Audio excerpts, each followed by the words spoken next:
F'artiklu fit-Times of Malta l-opinjonista qrib ħafna tal-Establishment Skont Vassallo qal b'ton insensittiv għall-aħħar li Malta hi Marida u saħansitra f'kundizzjoni li ma tfieqx. Kiteb li ħafna professjonisti f'pajjiżna fosthom tobba nies taċ-Ċivil u bankiera huma ħatja ta' assoċjazzjoni kriminali, tant li qal li f'pajjiżna qisu għandna pandemija. Skont Vassallo li sikwit jikteb fil-blog ta' Manuel Delia, is-soċjetà Maltija hi fundamentalment ħażina u saret waħda mafjuża.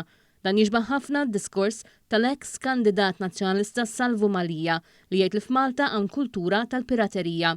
Vassallo li kien wieħed minn mażulin ta' Richard Kakija Karwana, dak li kien jiġbed l-ispak tal-Gvern ta' Lawrence Gonzi u llum jagħmel l-istess ma' Bernard Grek, jargumenta li kull min tpoġġa imexxi entitajiet pubbliċi minn amministrazzjonijiet laburisti u fi stadju avvanzat ta' mart.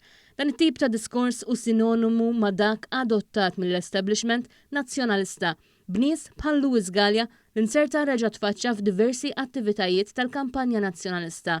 Dawn itambru li l-Labour għandu kanċer jew hu l-kanċer innifsu.